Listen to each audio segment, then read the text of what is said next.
আসসালামু আলাইকুম, আশা করি তোমরা সবাই ভালো আছো। বেসিক বিল্ডার্সের ষষ্ঠ ক্লাসে তোমাদের সবাইকে স্বাগতম। আজকেও আমরা গত ক্লাসের মতো same word used as different parts of স্পিচের পাঁচটি ওয়ার্ড নিয়ে কাজ করব। ওই পাঁচটি ওয়ার্ড কখন বাক্যে কোন পার্টস অফ স্পিচ হিসেবে ব্যবহৃত হয়, কেন হয়, সেগুলো আমরা জানব। বরাবর মতো বলে রাখি, লাইক দিয়ে ভিডিও দেখা শুরু করবে এবং শেষ পর্যন্ত দেখবে, ইনশাল্লাহ তুমি উপকৃত হবে। Same word use as different parts of speech. আজকে আমাদের ফার্স্ট সেটা হলো প্রিপোজিশন। খুব ইম্পর্টেন্ট, ভর্তি পরীক্ষার জন্য ভালো ইম্পর্টেন্ট, পরীক্ষা এসেছে। বিফোর, আসো ফার্স্ট সেন্টেন্সে দেখো, I have met you before. চিন্তা করো তো, এই বিফোরটা কোন পার্টস অফ স্পিচ? বিফোরটাকে আমরা কী হিসেবে জানি? অধিকাংশ ক্ষেত্রে আমরা প্রিপোজিশন আকারে চিনি, শুরু হয়েছে প্রিপোজিশন আকারে, দেন আমরা এটাকে চিনি কনজাংশন আকারে, প্রিপোজিশনের পর আমরা চেনা শুরু করেছি। আজকে আরেকটা জিনিসও জানবো, প্রিপোজিশন কনজাংশনের পাশাপাশি বিফোরটা আরেকটা পার্টস অফ স্পিচ হতে পারে, বাক্যে খুব বেশি ব্যবহৃত হয়। বিফোরটাকে ভার্ব বানানো যেতে পারে, নাউনও বানানো যেতে পারে। আজকে আমরা যেগুলো বলছি এগুলো একবারে প্রমিনেন্ট, এবং আমরা এই সিরিজে যে 20টি ওয়ার্ড নিয়ে কাজ করব, এগুলো পরীক্ষা আসার মতো খুব বেশি পসিবিলিটি আছে। এমন আরও অনেক আছে নিশ্চয়ই। সব কিছু করতে গেলে তো আমাদের শুধু সারা বছর এটা নিয়ে ভিডিও করতে হবে আর কি। আসো ফার্স্ট সেন্টেন্সে I have met you before মানে কি? তোমার সাথে আমি আগেও দেখা করেছি। এখানে বিফোরটা মূলত একটা টাইমকে রেফার করছে। I have met you before, আমি তোমার সাথে আগেও সাক্ষাৎ করেছি। I have met you before, এখানে একটা সময়কে রেফার করছে। কখন সাক্ষাৎ করেছি? আগে, তাহলে এটা অ্যাডভার্ব। সেকেন্ড সেন্টেন্স আসো, হি কেম বিফোর মি, সে এসেছিল আমার আগে। সে এসেছিল আমার আগে। বিফোর শব্দটা কি? নর্মালি বোঝা যাচ্ছে বিফোর শব্দটা একটা প্রিপোজিশন। বিফোর শব্দটি এই বাক্যে একটা প্রিপোজিশন। তারপর একটা প্রোনাউন দেখতে পাচ্ছি, একবারে ক্রিস্টাল ক্লিয়ার একটা প্রোনাউন। আমরা জেনে থাকি প্রিপোজিশনের পর প্রোনাউনের কোন ফর্ম হয়? অবজেক্টিভ ফর্ম হয়। আই হলো প্রোনাউনের সাবজেক্টিভ, এই মেয়ের সাবজেক্টিভ, আর আইয়ের অবজেক্টিভ হলো মি। তাহলে প্রোনাউনের অবজেক্টিভ ফর্ম হয় প্রিপোজিশনের পর। বিফোরটা একটা প্রিপোজিশন। হি কেম, সে এসেছিল, বিফোর মি, আমার আগে। আমরা জানি প্রিপোজিশন হতে হলে শর্ত কি? তারপর একটা নাউন ফ্রেজ, একটা প্রোনাউন অবশ্যই থাকতে হবে, আছে। থার্ড সেন্টেন্সে আসো, he went away before I came, সে চলে গিয়েছিল আমি আসার আগেই। তাহলে দেখতে পাচ্ছি হি ওয়েন্ট অ্যাওয়ে একটা সেন্টেন্স, আই কেম আর একটা সেন্টেন্স, মাঝে বিফোর। দুটো সেন্টেন্সকে সে কানেক্ট করেছে। ফলে here before is a conjunction. আশা করি বোঝাতে পেরেছি বিফোরটাকে নিয়ে। বিফোর ফার্স্ট সেন্টেন্সে অ্যাডভার্ব, একটা সময়কে রেফার করছে, আমি আগে দেখা করেছি, ফলে অ্যাডভার্ব। সেকেন্ড সেন্টেন্সে বিফোর মি, তার আগে, আমি আমার আগে। হি কেম বিফোর মি, সে আমার আগে এসেছে, একটা প্রিপোজিশন, তারপর একটা প্রোনাউন আছে। থার্ড সেন্টেন্সে বিফোর দুটা সেন্টেন্সকে কানেক্ট করেছে বিধায় আমরা বিফোরটাকে বলবো কনজাংশন। দেখি বাট, বাট তো ভর্তি পরীক্ষার জন্য চরম ইম্পর্ট্যান্ট, বিশেষ করে মেডিকেল ভর্তি পরীক্ষার জন্য খুব ইম্পর্ট্যান্ট। পরীক্ষায় একাধিকবার প্রশ্ন এসেছে, মেডিকেলে তো একবার কি দুবার ডিরেক্টলি প্রশ্ন এসেছে এই প্যাটার্নে। বাট দেখো, বাট মি নো বার্ডস মানে কি? কিন্তু করো না। এখানে এই যে নো বার্ডস বলো, এই বাট শব্দটা কোন পার্টস অফ স্পিচ? বাট শব্দটা কিন্তু নাউন। বাট শব্দটা নাউন। আমি সম্ভবত একবারে সেকেন্ড কি থার্ড ক্লাসে তোমাদেরকে বলেছিলাম এমন একটা সেন্টেন্স যে there is one but in the বাক্য, বলা হয়েছে there is one but in the sentence, এই বাক্যে একটা বাট আছে। এখন দেখো, তুমি এই বাট দেখলে কি আন্দাজে কনজাংশন মেরে দিবা? না, বাটটাকে আমরা কনজাংশন আকারেই জানি, যেহেতু আমরা জানি যে অ্যান্ড, বাট, অর এগুলো দ্বারা দুটো সেন্টেন্স যুক্ত হয়, কোঅর্ডিনেট, কনজাংশন এগুলো বলি আমরা। কিন্তু বাট দেখলে কি আন্দাজে একবারে এদিক ওদিক না তাকিয়ে, বাক্যটা রিডিং না পড়ে বলে দিব আমি কনজাংশন? এটা কিন্তু বোকামি হয়ে যাবে, ভুল হয়ে যাবে, নিশ্চয়ই পসিবিলিটি আছে। তাহলে দেখো, বাট শব্দটা কিন্তু এই বাক্যে নাউন। বাট অর্থ কিন্তু এই বাক্যে বাট অর্থ কিন্তু না। শব্দ যখন পার্টস অফ স্পিচে পরিবর্তন হয়, শব্দটার অর্থ কিন্তু চেঞ্জ হয়ে যায়, তাই না? যেমন আমরা জানি ওয়াটার মানে কি? পানি। এখন ওয়াটার শব্দটা আনকাউন্টেবল নাউন আমরা জেনে থাকি। হাউ এভার ওয়াটার শব্দটা কিন্তু কাউন্টেবল নাউন হতে পারে। কিভাবে? ওয়াটার্স মানে কি? ওয়াটার্স মানে কিন্তু জলাশয়, ওয়াটার্স মানে কি জলাশয়, ফলে প্লুরাল হতে পারে। এখন একটা শব্দ তার পরিচয় চেঞ্জ করতে পারে, যেমন আমরা আরেকটা শব্দ জানি এটার মতো, যেমন আমি যদি লিখি এখানে, যদি আমি কথা বললো পরে টাইম শব্দটা আনকাউন্টেবল নাউন, টাইম অর্থ কি সময়। এখন এই টাইমটা কিন্তু আবার কাউন্টেবল নাউনও হতে পারে, মানে সেটা টাইমসও হতে পারে, কিন্তু তখন আর টাইম থাকবে না। টাইম শব্দের অর্থ সময়, সেটা আনকাউন্টেবল নাউন, কিন্তু যখন টাইমস হয়ে যাবে তখন তার অর্থ কিন্তু আর সময় রইল না, অর্থ হয়ে যাবে বার। মানে আমি তোমার সাথে 3 বার দেখা করেছি, I have met you 3 times, ওটা কিন্তু কাউন্টেবল নাউন। অথবা আমি বলতে পারি I gave you much time, আমি তোমাকে অনেক সময় দিয়েছি। তাহলে টাইম শব্দের আনকাউন্টেবল নাউন, তার সাথে অ্যাজবেস লেখা যাবে না, অর্থ সময়। আবার টাইমস শব্দটা কাউন্টেবল নাউন, অর্থ হলো বার।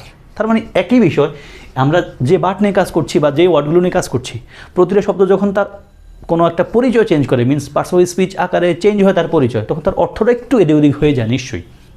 তাহলে দেখো ফার্স্ট সেন্টেন্সে বাট, ওটা নিয়ে কথা বলছিলাম, there is one but in the sentence, এই বাক্যে একটা বাট, বাট অর্থ কিন্তু, এই বাক্যে বাট অর্থ কিন্তু না, বাট অর্থ but.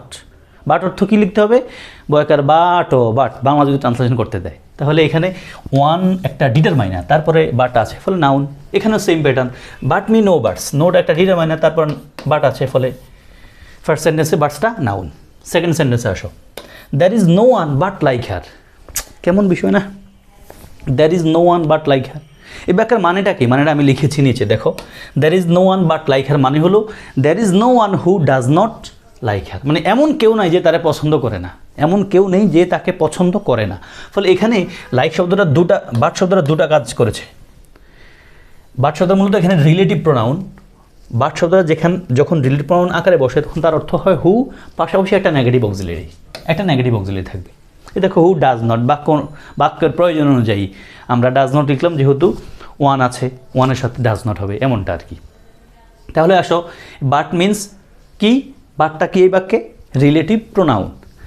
There is no one but like her, মানে এমন কেউ নাই যে তাকে পছন্দ করে না, তার মানে সবাই পছন্দ করে। এটাকে অর্থ কি, দ্যার ইজ নো ওয়ান, এমন কেউ নাই, হু ডাজ নট লাইক হার, যে তাকে পছন্দ করে না। তাহলে সেকেন্ড সেন্টেন্সে বাটটা আমরা রিলেটিভ প্রোনাউন বলবো, আর পরীক্ষায় প্রোনাউন থাকলে শুধু প্রোনাউনটা আনসার করবো, এই প্যাটার্নে বাক্য। Next, it is but right to admit our faults, এটা বরং আমাদের দোষ স্বীকার করে নেওয়া উচিত, এটা বলতে চাইছে। বাট শব্দের অর্থ এখানে অনলি, কি অনলি, তো অনলি শব্দটা কোন পার্টস অফ স্পিচ, অ্যাডভার্ব, এটা মডিফাই করেছে, এটা বরং মানে সত্য, টু অ্যাডমিট আওয়ার ফলস, আমাদের ভুলগুলো স্বীকার করে নেওয়া। তাহলে ইটস অথবা it is but right to admit our faults, but শব্দটা যেহেতু অর্থ দিয়েছে অনলি, শুধুমাত্র, এটা বরং এমনটা বোঝাচ্ছে, ফলে অনলি শব্দটা বাট শব্দটা কোন parts of speech, adverb. And দেখো, none but the brave deserves the fair, এটা সম্ভবত শেক্সপিয়ারের একটা উক্তিও, এটা কিন্তু পড়ে রাখতে পারো, লাইক পরীক্ষায় যদি ট্রান্সলেশন আকারে আসে, বা পরীক্ষা যদি কীভাবে আকারে আসে, কারেকশন আকারে আসে, এ ডিজার্ভস খেয়াল রাখতে পারো। এখানে হয়তো ওনারা একটা প্রশ্নে ডিজার্ভসের এসটা দিবে না, আর এটাতে দিবে, আর এটাতে এম ডিজার্ভিং, ইজ ডিজার্ভিং, একটা দিয়ে প্যাঁচে ফেলে রাখবে আর কি। তাহলে এখানে বাট শব্দের অর্থ accept, naan but the brave deserves the fair, মানে যে কিনা সাহসী না সে আসলে জয়ী হতে পারে না, এটা বোঝাচ্ছে। তাহলে বাট শব্দের অর্থ কি, অ্যাকসেপ্ট। লাস্ট সেন্টেন্স আসো, উই রিড মোর, আমরা অনেক পড়ি, বাট ফেল, কিন্তু ব্যর্থ হয়ে যাই। বাটটা কি, কনজাংশন, নর্মাল বুঝতে পারছো। উই রিড মোর একটা সেন্টেন্স, ফেইল আর একটা সেন্টেন্স। তুমি বলো কই ভাইয়া সেন্টেন্স তো নাই, শুধু ভার্ব আছে। ভাই সাবজেক্ট কিন্তু আছে, আমরা জেনে থাকি, মানে একটা সেন্টেন্সের যখন দুইটা ভার্ব আছে, দুইটা ভার্বের সাবজেক্ট একটাই, তখন সেকেন্ড সাবজেক্টটা রিপিট করা দরকার নাই। এখানে আমি লিখতে পারতাম, দেখো যদি উই লিখতাম কী হতো, উই রিড মোর, আমরা অনেক পড়ি, কিন্তু উই ফেল, আমরা ব্যর্থ হই। তাহলে এই উই তো এখানে আছে, ফলে আর উইটা লিখতে হচ্ছে না, এই জন্য বাটটা নিশ্চয়ই কনজাংশন। তাহলে আমরা রিকেপ করে আসো, ফার্স্ট সেন্টেন্সের বাটটা কি, নাউন, কারণ তার আগে কি আছে, মডিফায়ার, একটা ডিটারমাইনার আছে। সেকেন্ড সেন্টেন্সে there is no one but like her, বাটটা এখানে রিলেটিভ প্রোনাউন। বাক্যের অর্থ কি, there is no one who does not like her, এমন কেউ নয় যে তাকে পছন্দ করে না, হু ডাজ নট লাইক, বাটের অর্থ কি, who does not. Next, it is but right to admit our faults, এখানে বাট মানে অনলি, সেটা adverb. Next, none but the brave deserves the fair, but অর্থ এখানে কি, অ্যাকসেপ্ট, যেটা প্রিপোজিশন আকারে আমরা জানি অ্যাকসেপ্ট অথবা উইদাউট। আর শেষ সেন্টেন্সে we read more but fail, আমরা অনেক পড়ি কিন্তু ব্যর্থ হই, বাটটা কনজাংশন। নেক্সট, আমি বলেছিও নেক্সট, এসেছেও নেক্সট। দেখো অনেকক্ষণ পর একটা কথার মিল হয়েছে। নেক্সট শব্দটা বাক্যে কত রকম হতে পারে? ফার্স্ট সেন্টেন্সে দেখো he will come the week after next. Next শব্দটা নাউন। কেন? এই যে দেখো নর্মাল কথা, আফটার একটা প্রিপোজিশন, তারপর নেক্সট শব্দটা এসেছে, এটা একটা নাউন। প্যাড খেয়াল রাখলেই হয়ে যাবে আশা করছি। প্যাডে বলছি প্রিপোজিশন, পসেসিভ অ্যাডজেক্টিভ, এতে আর্টিকেল অ্যান্ড অ্যাডজেক্টিভ, ডিতে ডিটারমিনার অ্যান্ড ডেমনস্ট্রেটিভ। ফলে আফটারের পর নেক্সট আছে, এটা নাউন। সেকেন্ড সেন্টেন্সে আসো, what is your next target? তোমার পরবর্তী টার্গেটটা কি, লক্ষ্য কি? নেক্সটের পরবর্তী একটা ক্রম বোঝাচ্ছে। টার্গেটটা যেহেতু নাউন আছে, ফলে আমরা নেক্সটটাকে অ্যাডজেক্টিভ বলি না। প্রবলেম কিসের, তাই না? ইয়েস। থার্ড সেন্টেন্স আসো, he wondered what would happen next. সে চিন্তা করছে পরে কি হবে ভাই, পরে কি হবে। এই যে পরে, এটা সময়কে রেফার করছে। সে চিন্তা করতেছে পরে হবেটা কি। He wondered what would happen next, একটা সময়কে রেফার করছে না, বলে adverb. Next, she was reading next her. সে তার পাশে বসে পড়ছে, এমনটা বোঝাচ্ছে। ফলে এখানে she was reading next her, নেক্সটটা কি? নিশ্চয়ই প্রিপোজিশন। দেখো একটা প্রোনাউন আছে। ইয়াস। তাহলে ফার্স্ট সেন্টেন্সে আফটার নেক্সট, নেক্সটটা নাউন। সেকেন্ড সেন্টেন্সে নেক্সট টার্গেট, টার্গেট যেহেতু নাউন আছে, নেক্সটটাকে adjective. He wondered what would happen next, একটা সময়কে রেফার করছে, সে চিন্তা করছে পরে কি হবে, অ্যাডভার্ব। আর she was reading next her, এখানে হারটা যেহেতু আছে প্রোনাউন, নেক্সটটাকে আমরা কি বলবো জানো? Yes, preposition. এরপর কি আছে? অ্যাকসেপ্ট। ওই যে বাটের একটা অর্থ আছে না, অ্যাকসেপ্ট পড়েছিলাম, নান but the brave deserves the fair. Accept চলে এসছে। অ্যাকসেপ্টটাকে আমরা অধিকাংশ ক্ষেত্রে কী হিসেবে চিনি? Without means preposition. কিন্তু বাক্যে অন্য কিছু হতে পারে। অল ওয়ার প্রেজেন্ট, সবাই উপস্থিত ছিল, অ্যাকসেপ্ট হাসান, হাসান ছাড়া। ছাড়া অর্থ দিচ্ছে, মিন্স আমরা যেটাকে উইদাউট বলি, নিশ্চয়ই প্রিপোজিশন এটা। তারপর দেখি I accept him for the team. কেমন যেন বিষয়।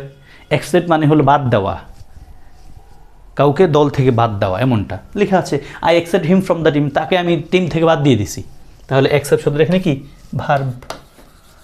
থার্ড সেন্টেন্সে আসি, আই উইল নট কাম, আমি আসবো না, অ্যাকসেপ্ট ইউ ইনভাইট মি। চিন্তা করলে পেয়ে যাবো এটা কোন parts of speech. I will not come, আমি আসবো না, ড্যাশ ইউ ইনভাইট মি। অর্থ দিকে চিন্তা করলে হয়ে যাচ্ছে, আমি আসবো না যদি না তুমি আমাকে দাওয়াত দাও। এখানে অ্যাকসেপ্ট মানে আনলেস, আনলেস কি? Unless. I will not come unless you invite me, আমি আসবো না যদি আমার দাওয়াত না দাও। তাহলে একটা কনজাংশন। ইয়াস। তাহলে ফার্স্ট সেন্টেন্সে অ্যাকসেপ্টটাকে আমরা পেলাম কি হিসেবে? প্রিপোজিশন, যেটা তার বাস্তব ব্যবহার আমরা চিনি। সেকেন্ড সেন্টেন্সে অ্যাকসেপ্ট শব্দটা ভার্ব। অ্যান্ড থার্ড সেন্টেন্সে I will not come except you invite me. Except শব্দটার অর্থ হল আনলেস, যদি না। তাহলে অ্যাকসেপ্ট শব্দটা কি? থার্ড সেন্টেন্সে একটা কনজাংশন। বেটার, আমরা শেষ দিকে প্রায়, তাই না? Give place to your betters, noun. দেখো ভাই, ইউর আছে না, প্যাড প্যাড, প্রিপোজিশন অ্যান্ড পসেসিভ। ইউর শব্দটা কি? ইউ শব্দটার পসেসিভ অ্যাডজেক্টিভ ফর্ম হলো ইউর, তারপর যে শব্দটা বলবো সে নিশ্চয়ই নাউন। গিভ প্লেস, স্থান দাও টু ইউর বেটার্স, মানে তোমার সাথে যারা ভালো তাদেরকে। বেটার্সটা নাউন নিশ্চয়ই। সেকেন্ড সেন্টেন্সে আসো, I think you have a better plan, আমি মনে করি তোমার একটা ভালো প্ল্যান আছে। নর্মাল কথা ভাই, ইজি কথা না? প্ল্যান শব্দটা নাউন, তাকে মডিফাই করতে পারে কি? একটা অ্যাডজেক্টিভ। আবার যদি আর্টিকেল দেখো, আর্টিকেল ওই যে প্যাড, আর্টিকেলের পরে দুটো ওয়ার্ড আছে, প্ল্যানটা নাউন, তাকে মডিফাই করে অ্যাডজেক্টিভ। বেটার শব্দটা সেকেন্ড সেন্টেন্সে অ্যাডজেক্টিভ। থার্ড সেন্টেন্সে আসো, শি নোজ মি বেটার। বেটারটা কি? এবার কিন্তু ফার্স্ট সেন্টেন্সে পেলাম নাউন, সেকেন্ড সেন্টেন্সে অ্যাডজেক্টিভ, থার্ড সেন্টেন্সে কি? Yes, adverb. ধরতে পেরেছ? এ বেটার মানে কি? আমাদের খুব ভালো করে চেনে। শি নোজ মি ওয়েল, অনেকটা অর্থ এটাই। শি নোজ মি বেটার, সে আমাকে ভালো করেই চেনে, ভালোভাবেই চেনে। বেটার শব্দটা অ্যাডভার্ব। সে আমাকে চেনে, কেমন চেনে, কে কতটুকু চেনে, কতটুকু আমাকে চেনে, ভালোভাবেই চেনে। বেটার ওয়েলের অর্থ দিচ্ছে। ফলে থার্ড সেন্টেন্সে শি নোজ মি বেটার, সে আমাকে ভালোভাবেই চেনে। বেটার শব্দটি অ্যাডভার্ব। অ্যান্ড ফোর্থ সেন্টেন্সে আসো, try to better your handwriting. হ্যাঁ, এটা সত্যি আমার জন্য, আমার লেখাও খুব বেশি ভালো না, তবে তোমরা বুঝতে পারলেই হলো। Try to better your handwriting, চেষ্টা করো তুমি তোমার হ্যান্ডরাইটিং ভালো করতে। এই যে দেখো বেটার শব্দটা ভালো করা, বেটার শব্দ অর্থ কি? ভালো করা। দেখো ভাই, একটা শব্দের কত ধরনের ব্যবহার এবং তার কারণটা, এবং পরীক্ষায় যেহেতু আসে আমাদের জানতে হচ্ছে। তাহলে দেখো ফার্স্ট সেন্টেন্স আমরা পেলাম বেটারটা নাউন, কারণ তার আগে একটা পসেসিভ অ্যাডজেক্টিভ আছে। সেকেন্ড সেন্টেন্সে বেটারটা অ্যাডজেক্টিভ, কারণ তারপর একটা নাউন আছে এবং আর্টিকেল অ্যাজেটিভ নাউন আছে। থার্ড সেন্টেন্সে she knows me better, better মানে ভালোভাবেই আমাকে সে চেনে, ওয়েলের অর্থ দিচ্ছে অ্যাডভার্ব। আর ফোর্থ সেন্টেন্সে try to better your handwriting, চেষ্টা করো করতে তোমার হ্যান্ডরাইটিংকে ভালো। তাহলে এই যে ভালো করতে, ট্রাই চেষ্টা করো, টু বেটার ভালো করতে, বেটারটা এখানে ভার্ব, লিখি নাই তাই না, সরি। আর আছে কি আজকে?